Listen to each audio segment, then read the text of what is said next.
Buen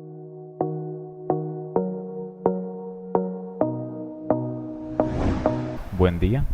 El día de hoy estaremos presentando la unidad número 2 de la materia Álgebra de Estructura a cargo de la profesora Zuleima Espinosa. Conjuntos 2. Entre los integrantes de este equipo podemos encontrar a mi persona, José Simón García Castellanos, Nicole de Jesús Rangel Sánchez, Moisés Alfonso Terán Rivas, Paola Valentina Marcano Salas, Juan Steven Reategui Azuaje, Crisangeli del Valle Hernández Fernández y Diego Alejandro Ramírez Marín. Antes de abordar los temas a tratar en esta exposición, es importante que recapitulemos qué es un conjunto. Un conjunto lo podemos definir como una colección. Esta colección, en su mayoría, suele estar compuesta por elementos de un mismo tipo, aunque esto no siempre es el caso. A su vez, estos elementos forman parte de un conjunto mayor llamado conjunto universal. Estos conjuntos son ampliamente utilizados en distintos estudios como la matemática, biología y física, en donde todas estas ciencias utilizan los conjuntos para agrupar elementos importantes o simplemente categorizar todos sus elementos.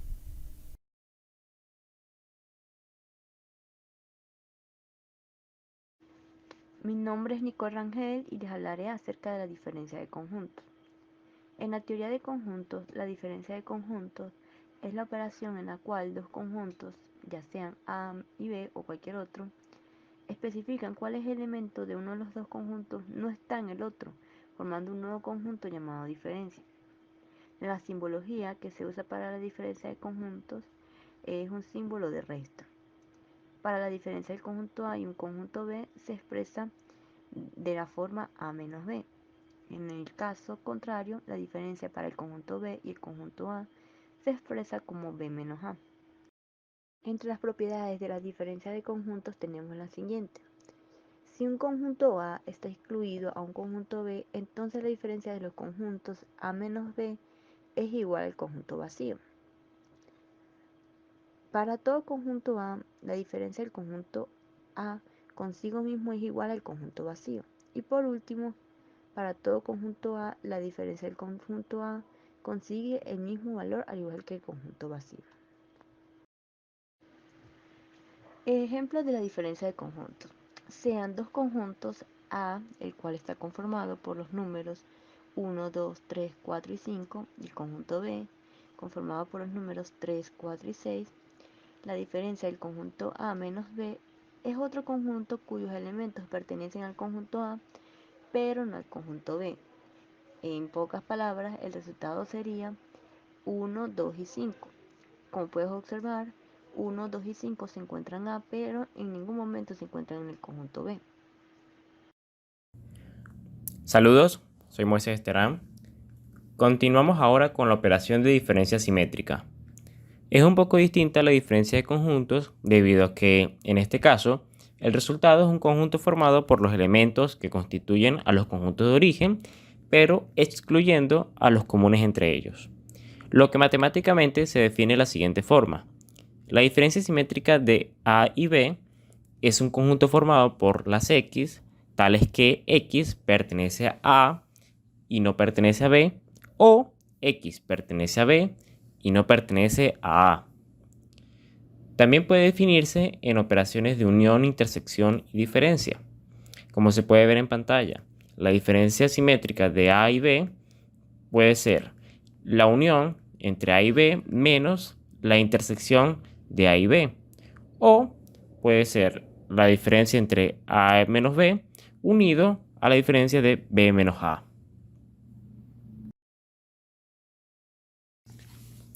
Es importante mencionar que la diferencia simétrica cumple con ciertas propiedades, como lo son la propiedad conmutativa, asociativa y elemento neutro, así como también dos propiedades que derivan de la misma definición, como lo son la nilpotencia, que dice que la diferencia simétrica de un conjunto consigo mismo es el conjunto vacío.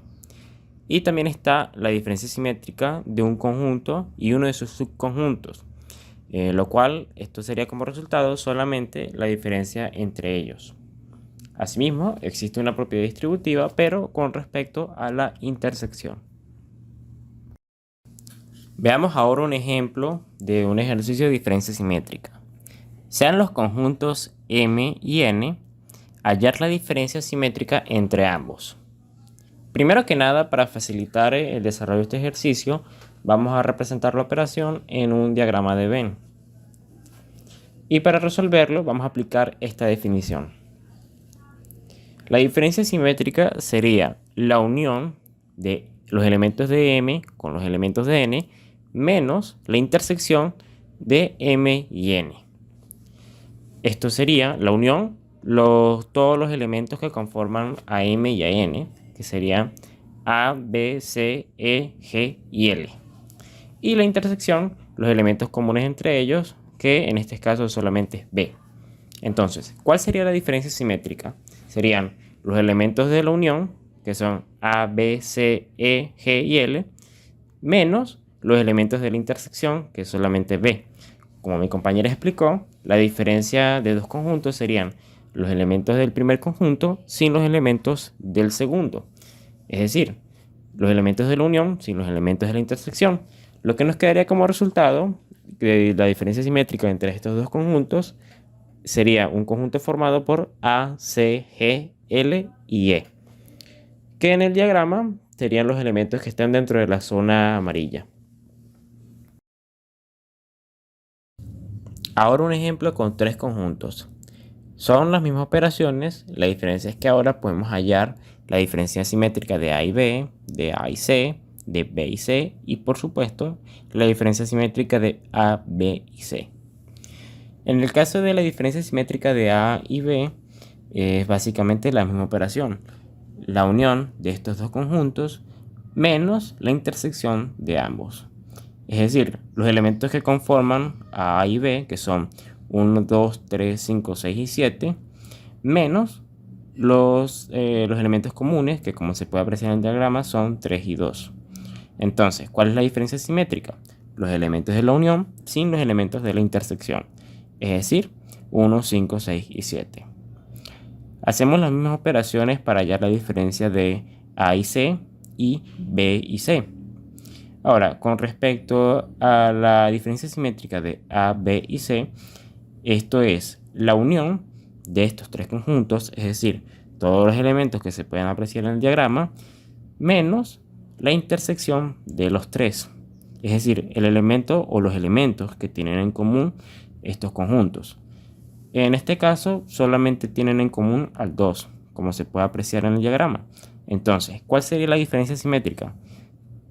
Todos los elementos, es decir, la unión de estos tres conjuntos, sin 2, es decir, 1, 3, 4, 5, 6, 7 y 8. Esa sería la diferencia simétrica de estos tres conjuntos. Gracias y los dejo con mi compañero José Simón.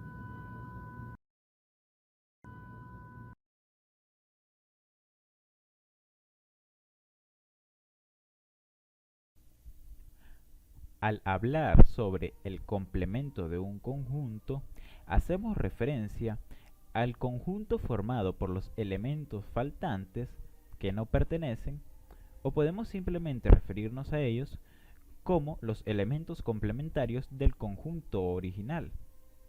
Este complemento es utilizado para resaltar la relación entre elementos dentro de un conjunto universal. Para hallar el complemento de un conjunto, es necesario conocer el conjunto original y el conjunto universal. Entonces tendríamos que, para hallar los elementos del conjunto complementario, tomaríamos los elementos del conjunto universal ignorando los elementos del conjunto original. Como se puede ver en la imagen, los elementos del conjunto original están señalados dentro de un círculo el cual lleva la letra A. El conjunto complementario es señalado con la letra del conjunto original con una comilla a los lados. También puedes encontrar el conjunto original señalado por la letra del conjunto original, pero con una pequeña raya en la parte de arriba. Por lo tanto, el conjunto complementario es igual al conjunto que podemos observar en la parte de abajo: 2, 4, 5, 8, 10, 13, etc.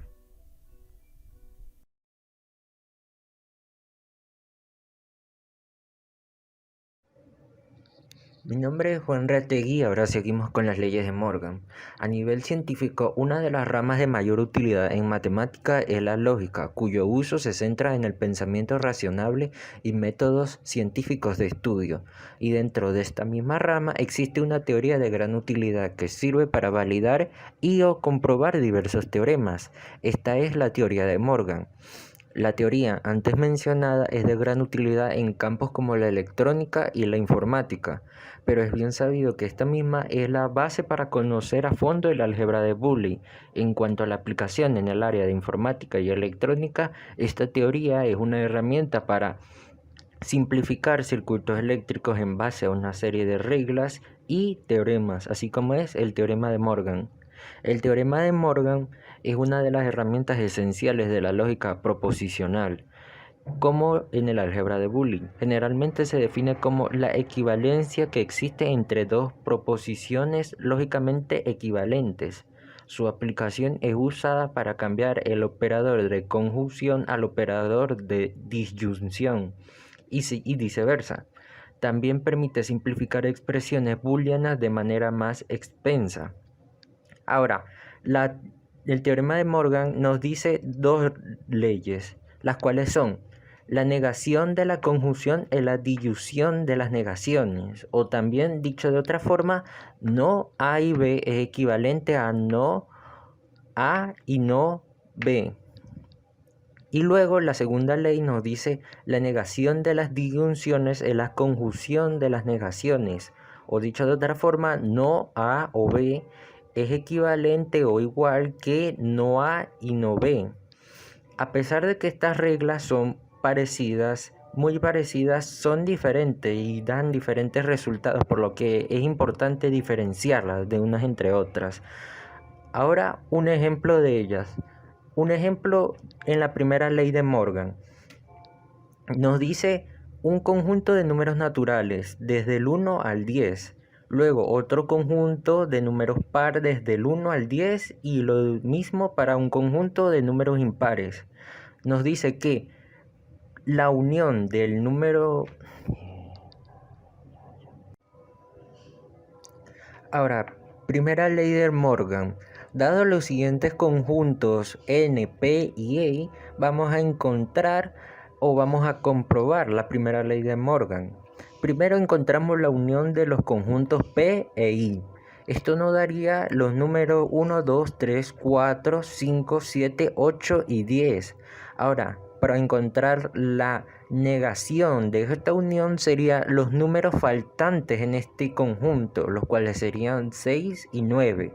Por aquí ya tenemos la primera parte de esta ley. Ahora debemos buscar la negación de ambos conjuntos por separados. La negación de P serían todos los números faltantes en P y la negación de I serían todos los faltantes en I.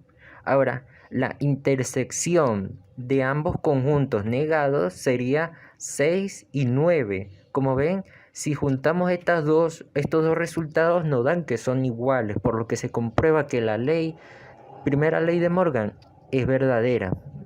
Ahora, la siguiente ley. Dado los siguientes conjuntos U, A y B, debemos encontrar A intersección B negada es igual a A negada unión B negada. Por lo que primero debemos encontrar A intersección B negada. Primero comenzamos con A intersección B. Este nos daría como resultado 2, puesto que es el único número o elemento que se repite en ambos conjuntos. Luego, A intersección B negada serían todos aquellos números que no se repiten en ambos conjuntos, los cuales serían 1, 3, 4, 5 y 6. Ahora seguimos con los números negados, los conjuntos separados y negados. Sería A negado es igual a 4, 5, 6 y B negado es igual a 1, 3 y 5. Ahora, A negado unión B negado sería igual a 1, 3, 4, 5 y 6. Como ven, estos resultados nos comprueban que la ley es verdadera. Soy Paola Marcano y como mi compañero Juan ya les ha hablado un poco acerca de las leyes de Morgan, voy a demostrarlas. Demostración de la primera ley de Morgan. Dado los conjuntos universal A y B que se muestran en pantalla, aplique la primera ley de Morgan. Recordemos que la primera ley nos dice que la negación de la unión de los conjuntos A y B es lo mismo que la intersección de la negación del conjunto A con la negación del conjunto B. Para comprobar esta ley, primero unimos los elementos del conjunto A con el conjunto B. La unión de A y B nos da un conjunto con los elementos 8, 16, 24, 40, 48 y 56. Luego obtenemos el inverso de esa unión, que son todos los elementos que no pertenecen al conjunto. Entonces, los elementos que no pertenecen a A unión B son 32, 64, 72 y 80. Y entonces terminamos la primera parte del ejercicio. Ahora tenemos que obtener los inversos de los conjuntos A y B, que son todos los elementos del conjunto universal que no pertenecen ni al conjunto A ni al conjunto B respectivamente. Siendo la negación de A un conjunto formado por 32, 40, 48, 56, 64, 72 y 80. Y la negación de B un conjunto con los elementos 8, 24, 32, 64, 72 y 80. Lo siguiente es realizar la intersección de esos dos conjuntos. Recordemos que la intersección es el conjunto resultante de todos los elementos comunes entre los conjuntos A negada y B negados, dando un resultado de una intersección con los elementos 32, 64, 72 y 80. Y con esto completamos la segunda parte del ejercicio. Finalmente, comparamos los resultados de la primera parte con la segunda y comprobamos que son los mismos. La negación de la unión de A y B nos da un conjunto con 32, 64, 72 y 80. Y la intersección entre los conjuntos de A negado y B negado nos da un conjunto con los mismos elementos, quedando demostrado el cumplimiento de la primera ley. Ahora demostraremos la segunda ley de Morgan. Dado los conjuntos universal A y B, aplica la segunda ley de Morgan. Recordando que esta nos dice que la negación de la intersección entre A y B es igual a la unión entre la negación de A negado con B negado. Para demostrar esto, primero tenemos que intersectar los conjuntos A y B, teniendo en común los factores 20, 28 y 32. Luego obtenemos el inverso de esa intersección, que son todos los elementos del conjunto universal que no están en ella. En este caso, la negación de la intersección entre A y B es 4, 8, 12, 16, 24, 36 y 40. Terminamos con la primera parte. Ahora obtenemos las negaciones de A y B, que son los elementos que no les pertenecen. A negado está conformado por 4, 8, 12, 24, 36 y 40, mientras que B negado está conformado por 8, 12, 16 y 24. Luego unimos A negada con B negada y finalizamos la segunda parte del ejercicio. Finalmente comparamos los resultados de ambas partes del ejercicio y comprobamos que son los mismos. La negación de la intersección entre A y B es un conjunto con los elementos 4, 8, 12, 16, 24, 36 y 40. Asimismo, la unión entre la negación de A con la negación de B es un conjunto con los mismos elementos y se demuestra el cumplimiento de la segunda ley de Morgan. Muchas gracias.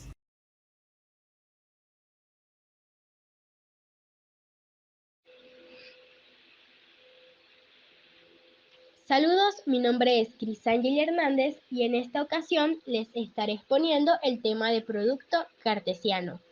Antes de introducirnos de plano con producto cartesiano, debemos tener claro el concepto de un par ordenado, a lo cual, principalmente, un par ordenado es aquel que podemos definir como un conjunto de dos elementos que se escriben según el orden establecido por un determinado criterio, el cual nos establece cuál de ambos elementos suele ir primero y cuál va después. Su representación no es conmutativa, por lo tanto no se puede alterar su orden.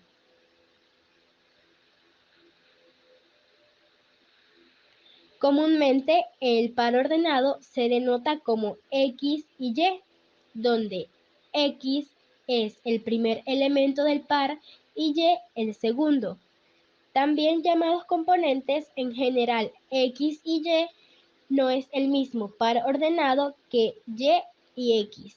Además del orden, otra gran característica importante de los pares ordenados es la igualdad, a lo que dos pares ordenados A y B y C y D son iguales solamente si A es igual a C y B igual a D. También debemos tener en cuenta que es la relación que se establece entre los elementos de un conjunto de partida y los elementos de un conjunto de llegada. Entre ellos siempre está presente una relación de correspondencia. En pantalla podemos observar un ejemplo sobre el par ordenado, que se encuentra representado en un diagrama de Venn, donde los elementos que corresponden a X son catalogados como el conjunto de partida y los elementos encontrados en Y serán el conjunto de llegada.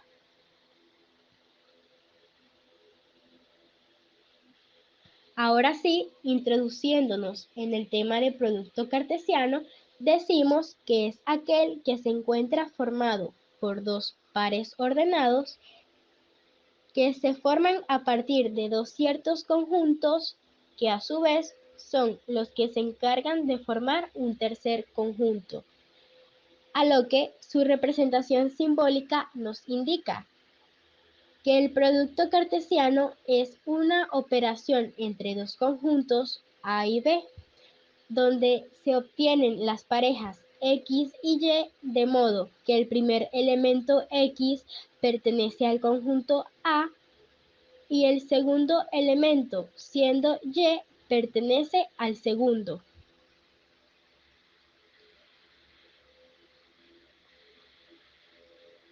Como ejemplo tenemos que el conjunto A contiene dos elementos siendo 1 y 2, y nuestro conjunto B tiene tres elementos que son X, Y y Z. Ahora bien, para obtener un tercer conjunto se debe multiplicar el primer elemento de A siendo 1 con los tres elementos encontrados en B, X, Y y Z, y asimismo con el segundo elemento encontrado en A siendo el 2 con los tres elementos que corresponden al conjunto B.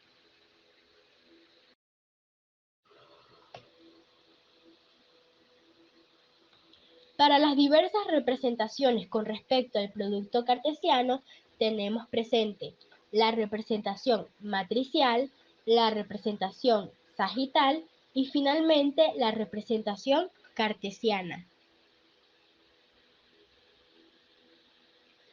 Para la representación matricial, definimos que es aquella que consta de un cuadrado de doble entrada, en el cual los elementos del primer conjunto se escriben en la primera columna y los del segundo conjunto en la primera fila. En los cuadrados internos se encuentran los elementos del producto cartesiano. Como ejemplo tenemos los conjuntos A y B. Por lo tanto, nuestro primer conjunto, siendo A, contiene los elementos 1, 2, 3 y 4 y nuestro segundo conjunto correspondiente a B contiene los elementos A y B. Podemos observar cómo el producto cartesiano no es de propiedad conmutativa por los ejemplos del producto cartesiano A por B y el producto cartesiano B por A.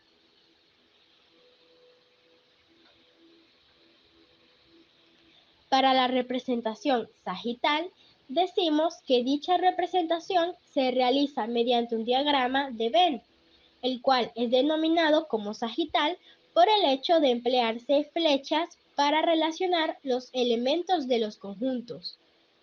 En nuestro ejemplo podemos observar cómo de dos conjuntos, mediante la realización de nuestro diagrama de Venn, originamos un tercer conjunto.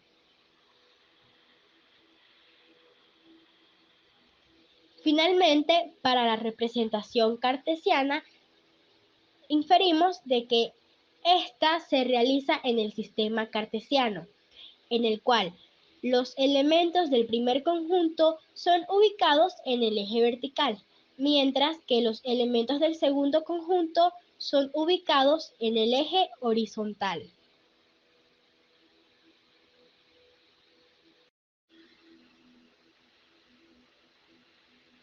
El producto cartesiano de conjuntos nos permite definir relaciones y funciones, a lo que en cuanto a relación, profundizamos que una relación entre dos conjuntos A y B es considerado un subconjunto del producto cartesiano A por B, donde asimismo las parejas X y Y cumplen una condición específica, que nos indica que la suma de X y Y debe dar como resultado un número impar.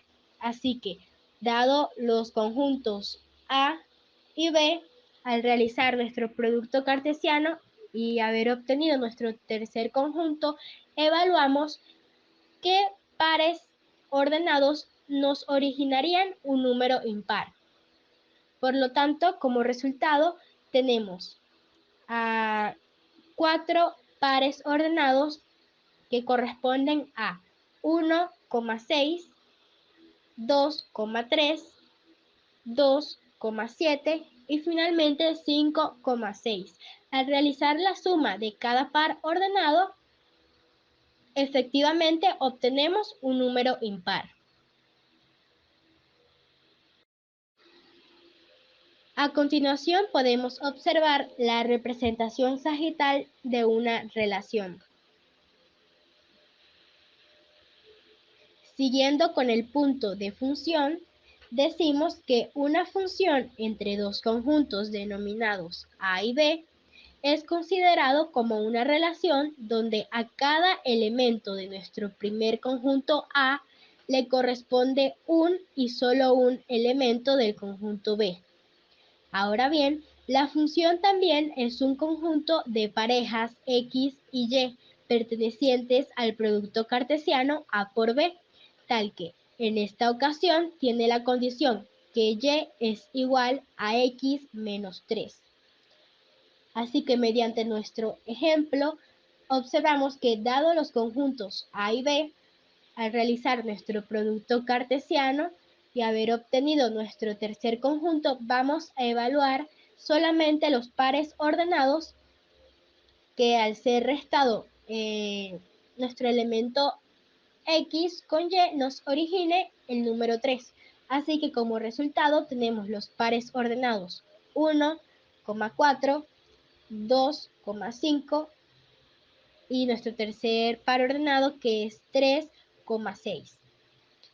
Al realizar la operación en cada par ordenado, efectivamente concluimos que como resultado tenemos el número 3. A continuación, podrán observar la representación sagital de una función y de la operación que hemos realizado previamente.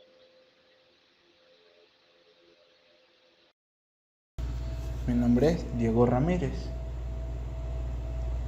Yo le estaré hablando del producto cartesiano entre conjuntos iguales. El producto cartesiano de A por B es igual a B por A. Es únicamente posible si A es igual a B. Para estos casos simplemente escribimos A por A es igual a al cuadrado.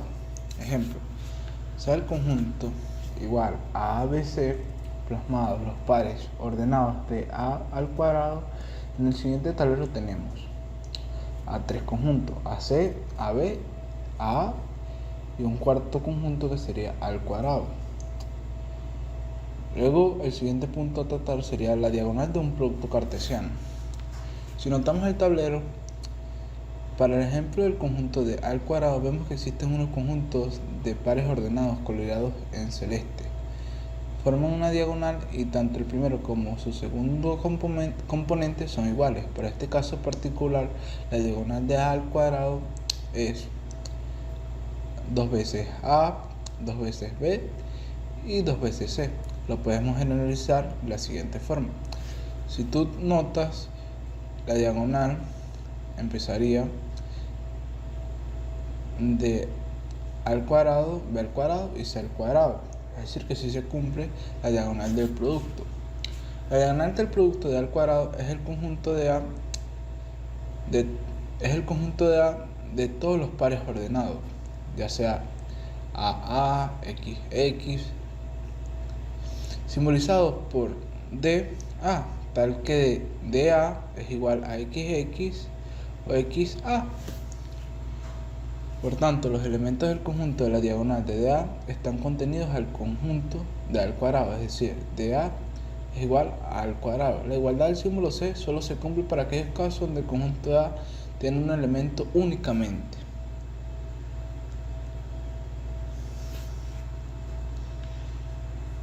El siguiente punto sería propiedades.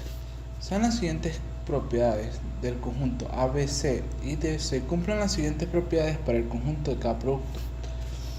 Ahí veremos un diagrama donde